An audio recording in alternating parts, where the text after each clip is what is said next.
नागपूर जिल्ह्यातील खापरखेडा पोलिसांनी अवैधरित्या गोवंश जनावरांची कत्तलीसाठी वाहतूक करणाऱ्या आरोपींवर मोठी कारवाई केली आहे।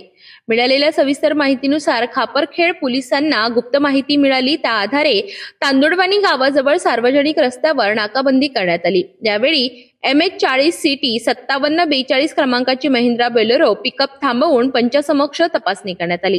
तपासणी दरम्यान वाहनामध्ये 5 जिवंत गोवंश जनावरे चारा पाणी न देता निर्दयतेने बांधून ठेवलेली आढळून आली।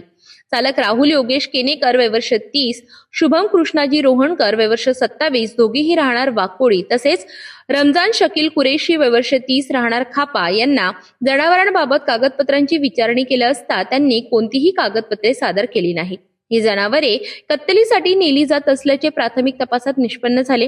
पोलिसांनी आरोपींच्या ताब्यातून 5 गोवंशीय जनावरे, 3 मोबाईल फोन आणि महिंद्रा बोलेरो पिकअप असा एकूण सुमारे 13,40,000 रुपयांचा मुद्देमाल जप्त केलाय। सदर जनावरे जैन गोशाळेत सुरक्षित ठेवण्यात आली आहेत। या प्रकरणी पोलिसात विविध कलमान्वये गुन्हा दाखल करण्यात आला असून आरोपींना अटक करण्यात आली आहे। पुढील तपास खापरखेडा पोलीस करीत आहेत। आमच्या पोलीस पथकाला माहिती मिळाली की तांदुळवाणी या गावाच्या जवळपास काही लोक हे जनावरांची वाहतूक करत आहेत अशी माहिती मिळाली। डीबीचा आणि पोलीस स्टाफ हे सदर घटनास्थळी पोहोचले, तर त्या घटनास्थळी एका बोलेरो पिकअप वाहनामध्ये एक 5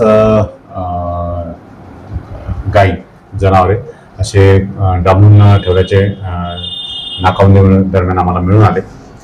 सदर त्यांना ताब्यात घेऊन बोलेरो पिकअप वाहन क्रमांक MH40 CT 5742 त्या वाहनाचा चालक आणि त्यासोबत आणखी 2 लोक असे मिळून आले।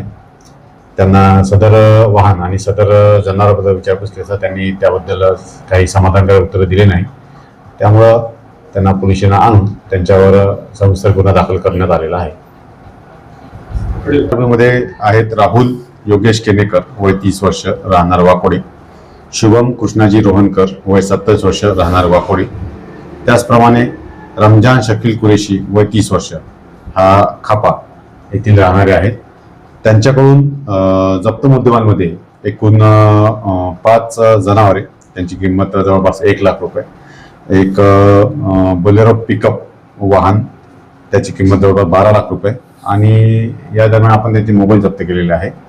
सर्व वस्तूंची किंमत एकंदरीत 13,40,000 रुपये असा एकंदरीत मुद्देमाल आपण आरोपींकडून जप्त केलेला आहे। सदरची कामगिरी आम्ही वरिष्ठांच्या मार्फत केली असून आमच्या तपास पथकाचे अधिकारी PSI करंगामी, हेड कॉन्स्टेबल टेकाम, त्यानंतर हेड कॉन्स्टेबल सगने आणि बीट मार्शल्स यांनी केलेली आहे।